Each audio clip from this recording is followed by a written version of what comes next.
social media, whatever your favorite might be.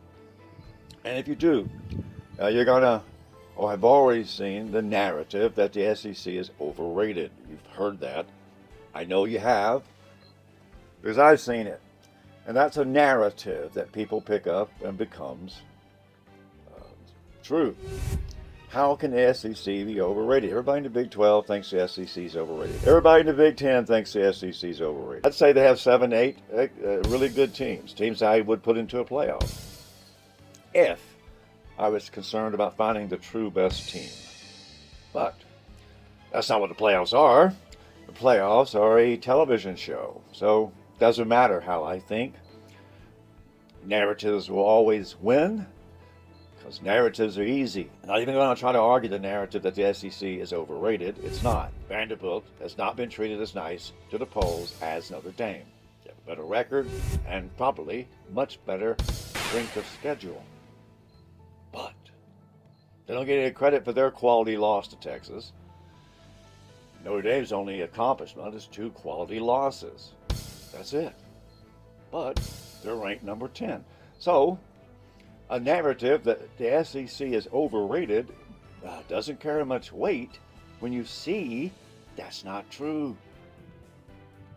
Indiana's overrated. They won a lot of games. Look who they beat. Oh, well, they beat them well this year. Yes, they did.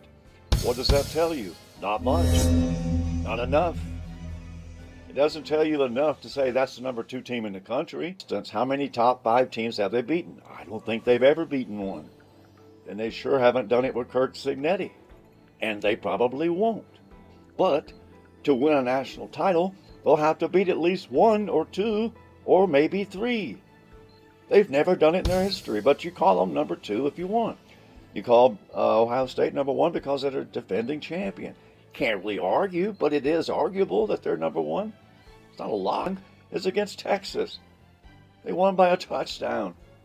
Both teams' offenses were anemic, paltry, but it counts that way using the narrative. And then somebody from Paducah, Iowa will say the SEC is overrated. They lost to Ohio State, so the Big Ten is better than the SEC based on that game. Therefore, Purdue is automatically better than Arkansas.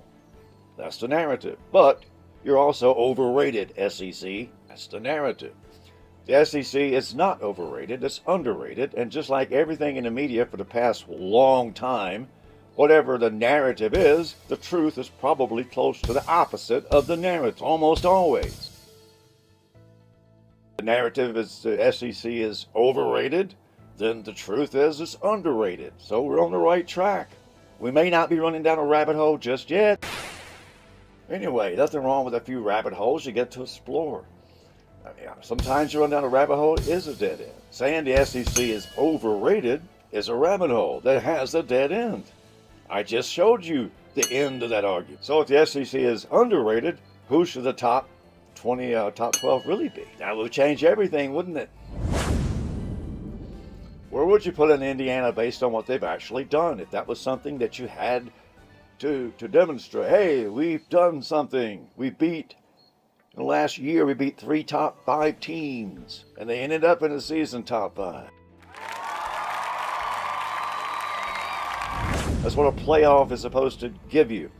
Indiana has went out on the first round, never beaten Ohio State, never competed with Ohio State. It's never competed against the best, unless you count Oregon in that group, which you shouldn't. Oregon's a good team. A good team, not a championship lock. Probably not much better than USC or Michigan, but they're good because of their cachet and the money, and they do have good players most likely. They get locked a little bit higher, but their accomplishments are okay, but they don't have a big schedule. They have easy schedules. In the Big Ten, with as many bad teams as they have, sorry Big Ten, you can't deny it. You've got 12 garbage teams. That's a conference right there. Built-in wins for everybody. If you schedule it right, everybody can be 9-1. Since you control the media, vote them in on the preseason, you're a lot to get a lot of playoff teams, and you're good. You get the cachet, the narrative, but do it without earning it. Not saying you couldn't earn it. The mechanism to earn it isn't necessary. And it's not there. Ohio State, Georgia were on the same path as a program when they collided in 2022. Georgia won that game and benefited from a lot of cash because of it. But since that time, Georgia's gone downhill, and Ohio State has been trudging along on this plateau of what they are. Pretty freaking good. Not necessarily team of the century. But Georgia has the same personnel they have in terms of basically this good. They recruit better. They should have better players, or as good. So Georgia, falling off that guaranteed playoff image, they're kind of in limbo with that. They have danger of losing that because they lost their first round. My same argument that I throw to Indiana, I have to throw to my Bulldogs. What have you done in the last 3 years? Nothing impressive.